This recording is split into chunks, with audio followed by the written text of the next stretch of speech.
Hello everyone, this is Vinod sir and I welcome all of you on today's episode or today's lecture.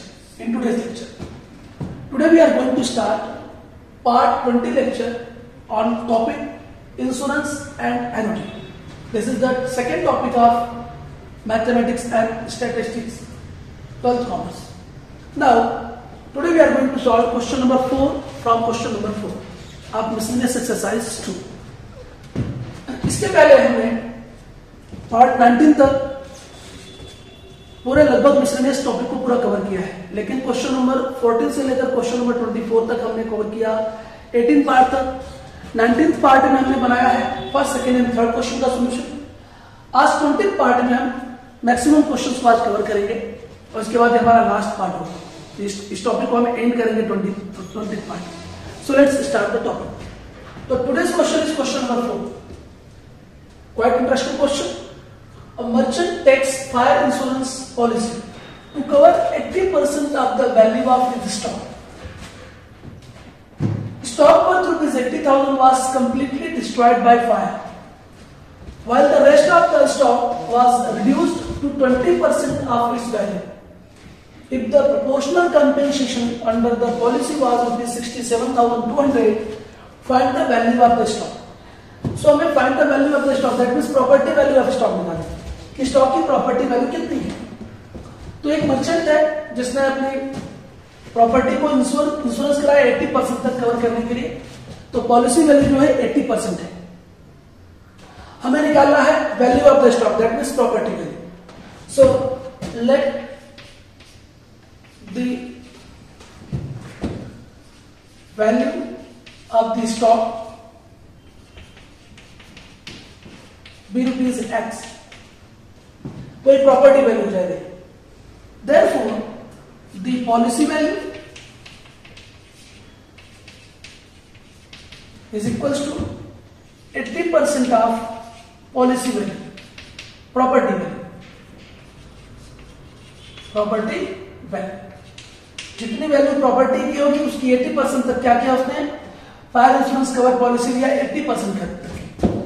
80% of rupees x, that is क्या हो जाएगा 0 0 cancel, 2 4 जा 8, 2 5 जा 10, तो ये 4x upon 5 क्या हो गया, पॉलिसी वैल्यू हो गई। क्वेश्चन में कह रहा है कि stock worth rupees 80,000 was completely destroyed. हमारे पास स्टॉक की वैल्यू है x रुपीज, उसमें से 80,000 का स्टॉक कंप्लीटली डिस्ट्रॉयड हो गया by fire, while the rest of the stock was reduced to 20% of its value. तो पहले हमें रिमेनिंग स्टॉक निकालना पड़ेगा। तो remaining stock is equals to, remaining stock कितना होगा, एक्स रुपीज प्रॉपर्टी वैल्यू है, उसमें से 80,000 का stock completely destroyed by fire हो गया। तो ये एक्स रुपीज का स्टॉक था, उसमें से 80,000 का स्टॉक कंप्लीटली डिस्ट्रॉयड हो गया, तो बचा कितना है, एक्स रुपीज में से हमने 80,000 माइनस कर दिया, ये बचा हुआ स्टॉक हो गया। ये बचा हुआ स्टॉक क्या बोलता है, while the rest of the stock was reduced to 20% of its book value, वो रिड्यूस होकर के 20% तक पहुंच गया। अरे 20% उसकी बुक वैल्यू तक पहुंचा तो लॉस कितने का हुआ, उसमें भी 80% का ही लॉस हुआ। तो यहां पे लिखेंगे रिमेनिंग स्टॉक, ये लाइन बहुत इंपॉर्टेंट है। Remaining stock was reduced to 20% of its book value. क्या of its value? ठीक है, इसका मतलब that is it is destroyed to the extent of 80%. Therefore, loss on remaining stock. तो लॉस कितना होगा रिमेनिंग स्टॉक का, 80% of its value, 80% of remaining value, क्योंकि रिमेनिंग जो वैल्यू है 20% तक पहुंची है, तो 80% लॉस हुआ है, 80% ऑफ रिमेनिंग वैल्यू। तो रिमेनिंग वैल्यू का 80% निकाल लीजिए, 80 अपॉन 100 इंटू रिमेनिंग वैल्यू कितनी है, x माइनस 80,000 रुपीज, ये रिमेनिंग वैल्यू ऑफ स्टॉक है। इसका लॉस हुआ 80% का, क्योंकि ये पहुंच गई 20% तक, तो 80% का लॉस हुआ। इसको सॉल्व करेंगे हम, तो कितना आएगा, ये 0 से 0 डिवाइड कर देते हैं, तो आ जाएगा आपका 8/10 तो इंटू x माइनस 80,000। इसे हम और सरल कर सकते हैं और इजी कर सकते हैं, 2 4 जा 8, 2 5 जा 10, x माइनस 80,000। अब मल्टीप्लाई करेंगे तो 4x 4 जा 32, तो 3,20,000 हो जाएगा ये अपॉन 5। ये exactly loss of remaining stock कितना आया, इतने रुपए का लॉस है। तो टोटल लॉस कितने का हुआ भाई, 80,000 का जो गुड्स है वो कंप्लीटली डिस्ट्रॉयड बाय फायर है, और रिमेनिंग गुड्स पर इतना लॉस हुआ, रिमेनिंग स्टॉक पर इतना लॉस हुआ, तो टोटल लॉस हमें मिल जाएगा। तो total loss is equals to जो हमारा गुड्स या stock destroyed, completely destroyed by fire 80,000 का था, प्लस जो लॉस ऑफ रिमेनिंग स्टॉक कितना आया, इतना आया 4x माइनस 3,20,000 अपॉन 5, ये टोटल लॉस हो गया।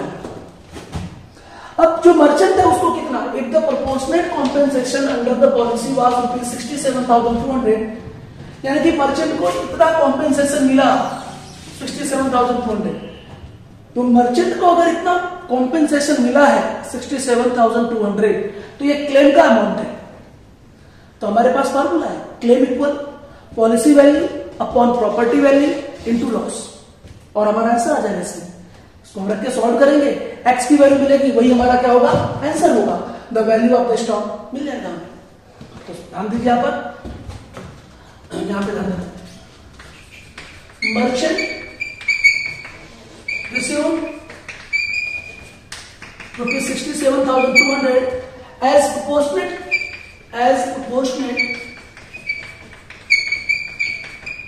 proportionate compensation, that is claim equal क्या हो जाएगा 67,200 रुपीज, ये क्लेम का अमाउंट होगा, but claim equals to policy value upon property value into loss. तो क्लेम का अमाउंट कितना है 67,200, पॉलिसी वैल्यू कितनी भाई, देखो पॉलिसी वैल्यू निकाली गई है 4x अपॉन 5, ये policy value upon property value, तो हमने लिया भाई value of the stock he property value है x रुपीज, इनटू लॉस कितने का हुआ, ये टोटल लॉस हुआ है, इसको हम लिख लेंगे ऐसे, तो 80,000 प्लस 4x माइनस 3,20,000, ये जरा ध्यान से लिखना भाई, थोड़ा छोटा लिखना पड़ेगा हमें, इसे हमें सॉल्व कर लेना चाहिए था, चलेगा हम इसे सॉल्व करेंगे अभी इसको। 80,000 प्लस 4x माइनस 3,20,000 अपॉन 5, ये हमारा क्या है, फॉर्मूला हो गया। अब इसको हम सॉल्व करेंगे तो आंसर हमारा आएगा। तो जरा एक बार आप लोग इसे अच्छी तरह से देख लीजिए और लिख लीजिए, तो मैं थोड़ा सा आपको इसमें समझ दे देता हूं। सो नाउ अब इसे हम सॉल्व कर रहे हैं, यहां पर 67,200 is equals to 4x upon 5 into 1 upon x जाएगा, इंटू हम पहले इसे सॉल्व कर लेते हैं इजी करके, तो 80,000 plus 4x upon minus 3,20,000 upon 5। सो हम क्या करेंगे, इसको x डिवाइड हो गया, कट गया 4 अपॉन 5, इसका क्रॉस मल्टीप्लिकेशन करेंगे, 5 is 40, that is 4 lakh rupees हो गए, प्लस 4x माइनस 3,20,000 अपॉन 5, तो 67,200 4 अपॉन 5 इंटू 4 लाख में से माइनस करो 3,20,000, तो ये बचेगा 80,000 प्लस 4x अपॉन 5, तो 67,200 4 का मल्टीप्लाई कर दो इन दोनों से, तो 4 8 32, 3,20,000. 4 4 जा 16x अपॉन 5 5 जा 25. नाउ यहां पे हम क्या करेंगे, 67,200 into 25 is equal to 3,20,000 plus 16x. तो मल्टीप्लाई कर दो. 25 7 जा 175, 175 and 5 180 carry 18. 25 6 जा 150 and 18 168. 16,80,000 minus 3,20,000 is equal to 16x. तो 3,20,000 माइनस करेंगे तो ये आएगा क्या, 13,20,000. 60,000. 13,60,000 आएगी. And divided by 16 is equal to x. तो x इक्वल हो जाएगा 16 से डिवाइड कर दें,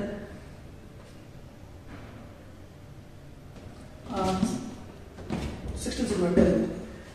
ऐसा करते पहले 4 से एक बार डिवाइड कर लीजिए. 4 3 जा 12, 4 4 जा 16 एंड 1 2 3 4. 3,40,000 4 4 जा 16 हो जाएगा. नाउ 4 से डिवाइड कर देते हैं. 4 8 जा 32 एंड 4 5 जा 20. तो दैट इज 85,000 रुपीज. तो आंसर आ गया आपका 85,000. तो ये x की वैल्यू आई, हमें वही तो निकालना था, find the value of the stock. और स्टॉक की वैल्यू हमने क्या एज्यूम किया था, x रुपीज. तो दैट मीन्स आंसर क्या हो जाएगा, therefore the value of the stock is rupees 85,000. This is the final answer. x की वैल्यू आई, यही आंसर हमारा है. So the value of the stock is rupees 85,000. Now second question solve करेंगे. Now question number 5. A 35-year-old person takes a policy for rupees 1 lakh for a period of 20 years. The rate of premium is rupees 76 and the average rate of bonus is rupees 7 per thousand per annum. देखिए 1,000 रुपए के पीछे 7 रुपया bonus मिलता है. ठीक है. If he dies after paying 10 annual premiums, what amount will his nominee receive? Very interesting question. एक क्वेश्चन और टेक्स्ट बुक में ऐसा है जिसमें सेम 20 इयर्स की पॉलिसी है और उसमें भी बोनस मिलता है 7 रुपीज या 6 रुपीज पर थाउजेंड. कुछ ऐसा क्वेश्चन है वो. उसमें जो पॉलिसी होल्डर है उसकी डेथ नहीं होती है, वो 10 साल प्रीमियम भरने के बाद वो प्रीमियम भरना बंद कर देता है. जीवित है पॉलिसी होल्डर उसमें. तो याद रखिए उस क्वेश्चन में हमने किया था कि उसने प्रीमियम कितना भरा 10 साल में, वो प्रीमियम का अमाउंट प्लस 10 साल का जो बोनस का अमाउंट है वही अमाउंट उसे मिलेगा वापस. लेकिन अगर पॉलिसी होल्डर की डेथ हो गई है तो पूरा कितने की पॉलिसी है, 1 लाख रुपीज की पॉलिसी है और प्लस जो बोनस का अमाउंट है वो मिलेगा. तो यहां पर जो रेट ऑफ प्रीमियम किया ना, इससे हमें कोई मतलब नहीं है. जब पॉलिसी होल्डर जीवित रहे, 20 साल की पीरियड की पॉलिसी है, उसने 10 साल भर करके अगर पॉलिसी का पैसा भरना बंद कर दिया होता जीवित रहते हुए, तब उसने जितना प्रीमियम भरा है और जो बोनस रहेगा वो दोनों कैलकुलेट करेंगे. लेकिन अगर पॉलिसी होल्डर की डेथ हो गई है तो प्रीमियम से कोई मतलब नहीं, उसने कितना प्रीमियम भरा उससे मतलब नहीं है. उसने कितने की पॉलिसी ली थी, 1 लाख रुपए की पॉलिसी ली थी. तो 1 लाख रुपया वो प्लस बोनस का. भाई जितने लोग LIC कराते, ध्यान दीजिए क्वेश्चन तो एकदम सेम टू सेम, जो हम किसी भी लाइफ इंश्योरेंस पॉलिसी को लेते हैं तो उस पर एप्लीकेबल होता है. तो ये तो बहुत ही इंटरेस्टिंग, आपके मतलब इंटायर जीवन में हर कोई लाइफ इंश्योरेंस कराता है. तो आप कैलकुलेट कर सकते हैं कि आपको क्या रेट ऑफ बोनस से इंश्योरेंस कंपनी पे कर रही है और आपका पॉलिसी वैल्यू कितनी है, वो सब आप कैलकुलेट कर सकते हो. तो ध्यान दीजिए, बहुत ही इंटरेस्टिंग क्वेश्चन. ध्यान देना यहां पर policy value rupees 1 lakh, period of policy 20 years. So after paying क्या बोला यहां पर, if he dies after paying 10 annual premium, तो policy holder dies after 10 annual premium, that is he his nominee receives, that means his nominee receives entire amount of policy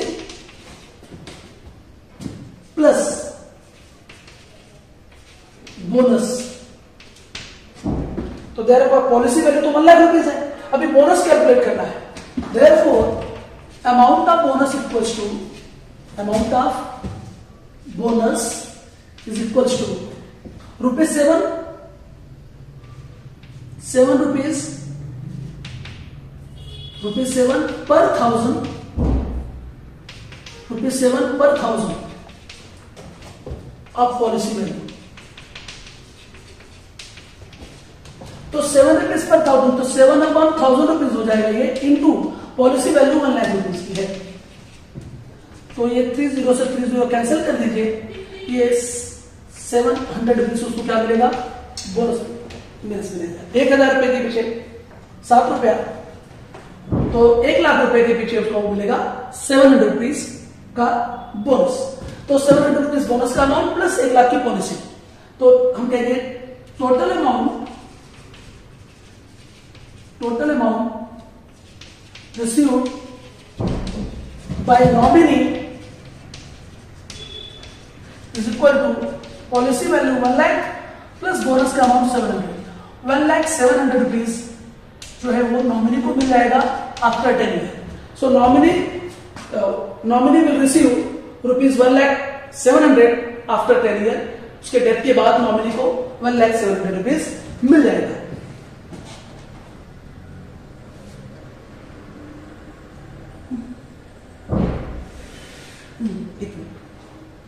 bonus का amount हमने ध्यान नहीं दिया, यहाँ पर ₹7 per thousand पर annum है। 1 साल का बोनस 700 है, तो 10 ईयर्स का बोनस कितना मिलेगा। तो हमने थोड़ा सा यहाँ पे एक लाइन स्किप किया, तो मैं यहाँ पे डाल देता हूँ, यहाँ इसके बाद आप एक लाइन डाल देना, बोनस फॉर 10 ईयर्स। 1 साल का बोनस 700 है, तो 10 ईयर्स का बोनस कितना आएगा, 7,000 रुपीज मिलेगा बोनस। तो बोनस का अमाउंट 7,000 है, तो यहाँ पर 7,000 आएगा, तो 1,07,000 रुपीज मिलेगा नॉमिनी को। तो एक्सट्रीमली सॉरी, ध्यान दीजिए, हमने इसको सुधार कर दिया है, ध्यान रखना। ये 1 साल का बोनस है, अमाउंट ऑफ बोनस पर annum है 1 साल का बोनस। 1000 के पीछे 7 रुपया 1 साल का मिल रहा है ना, तो एक साल का 700 रुपये मिलेगा। तो 10 वर्षों तक उसने प्रीमियम भरा है, और 10 वर्षों के बाद उसकी पॉलिसी होल्डर की डेथ हुई है, तो बोनस फॉर 10 ईयर 7,000 रुपीज। तो 1 लाख रुपया जो पॉलिसी का है और 7,000 रुपीज बोनस का मिलाकर के उसको 1,07,000 मिलेगा उसके नॉमिनी को। सो आंसर हो जाएगा, nominee will receive ₹1,07,000 after 10 year. So this is question number 5। Now we are going to solve question number 6। Okay, now dear students, question number जो 6 है मिसलेनियस एक्सरसाइज 2 का, ये क्वेश्चन एक्सरसाइज 2.1 के क्वेश्चन नंबर 7 जैसा same है। जैसा हमने, मेरे ख्याल से हमने पार्ट 1 to 4 के बीच में हमने इस क्वेश्चन को सॉल्व किया होगा, एक्सरसाइज 2.1 का question number 7। Just question number 6 miscellaneous exercise का सेम टू सेम वैसा ही है, इसी तरह से करना है। तो मैं आ रहा हूं इसलिए क्वेश्चन नंबर 7 पर। तो आप ध्यान दीजिए, मैंने रेफरेंस दे दिया है कि आपको मिसलेनियस एक्सरसाइज का क्वेश्चन नंबर 6 एक्सरसाइज 2.1 के क्वेश्चन नंबर 7 जैसा ही करना है। अब आते हैं question number 7। So now question number 7. For what amount should a cargo worth ₹25,350 be insured so that in the event of total loss, its value as well as the cost of insurance may be recovered when the rate of premium is 2.5%?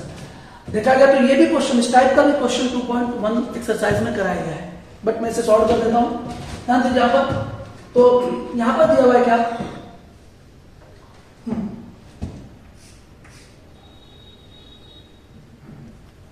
कितने amount से cargo को क्या करना है, ensure करना है। तो late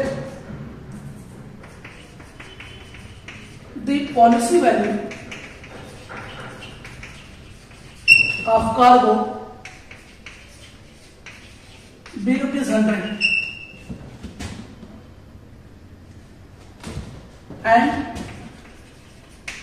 it covers या it includes premium, it includes the amount of premium.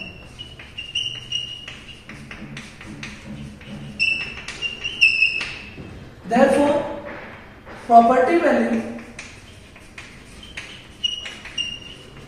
is equal to policy value minus premium। तो पॉलिसी वैल्यू 100 रुपीज हमने एज्यूम किया, उसमें प्रीमियम है 2.5%, दैट इज 2.5 माइनस कर देंगे तो हो जाएगा ये 97.5 रुपीज, ये हो जाएगा आपका property value. So for property value of rupees 97.5, policy value is rupees 100. Therefore, for property value of rupees 25,350, 25,350, policy value is equal to question mark. अभी ये तो निकालना है कि 25,350 रुपीज की जो क्या what amount should a cargo worth rupees 25,350, तो ये कार्गो की प्रॉपर्टी वैल्यू है, उसको कितने में इंश्योरेंस कराना चाहिए, तो वही पॉलिसी वैल्यू उसको निकालनी है हमें। तो आपका आंसर हो जाएगा यहाँ पे क्या, therefore policy value is equal to, इसका इससे मल्टीप्लाई कर दो 25,350 इंटू 100 डिवाइडेड बाय 97.5। अब इसे हम सॉल्व करेंगे, तो सॉल्व यहां पे कर दे रहा हूं, therefore policy value is equal to, point में हटा रहा हूं, ऊपर एक जीरो में बढ़ा दिया, तो 25,350 इंटू 1000 कर दिया मैंने, इसे नीचे से जीरो हटा दिया, एक पॉइंट हटा दिया डेसिमल के बाद मैंने 975 हो गया। अब अगर इसको मैं डिवाइड करूंगा, चलो 25 से डिवाइड कर रहा हूं, तो ये तो ऐसे हो गया 25 4 100, 25 3 75 भाई 97 में से 75 माइनस कर लो तो ये आ जाएगा 225, तो 25 9 जा 225, तो 25 से मैंने डिवाइड किया इतना। अभी इसको इससे डिवाइड कर दे,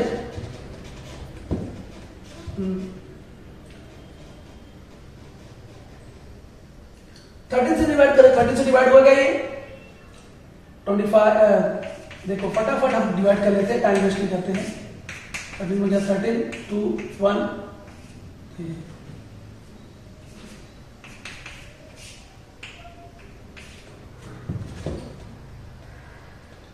उसके बाद 5 13 से डिवाइड होगा तो ये आएगा 1950 इंटू 40, तो हम 40 से मल्टीप्लाई कर लेंगे तो हमारा आंसर आ जाएगा। ये बहुत इजी है, तो थोड़ा सा कभी कभी कैलकुलेशन में टाइम लग जाता है, तो ध्यान से कैलकुलेशन करना होगा। 4 5 से 20 कैरी 2 और 4 9 जा 36 एंड 2 38 कैरी 3 और 4 and 3 78,000। Yes, it is right answer or not? Oh my God, ये तो डिवाइड करने में ना हो गया, इसको तो डिवाइड करने पे तो आ रहा है कितना, 425।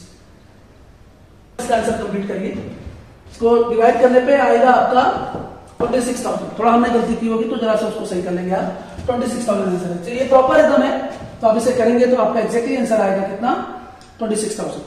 सो this is question number 7। Now so आप ध्यान से वीडियोस को देखते रहे एकदम, और कैलकुलेशन सही करें यहाँ पर जरा सा, और जो भी है आप कमेंट में बताएं कि आपको टॉपिक कैसा लगा। इसके बाद आप अपने दोस्तों के साथ इस वीडियोस को शेयर करें और लाइक कर एंड कमेंट करें, और प्लीज जिन्होंने चैनल को सब्सक्राइब नहीं किया है वो चैनल को सब्सक्राइब कर लें। आपका बहुत बहुत धन्यवाद। मिलते हैं नेक्स्ट टॉपिक में अगले एपिसोड में।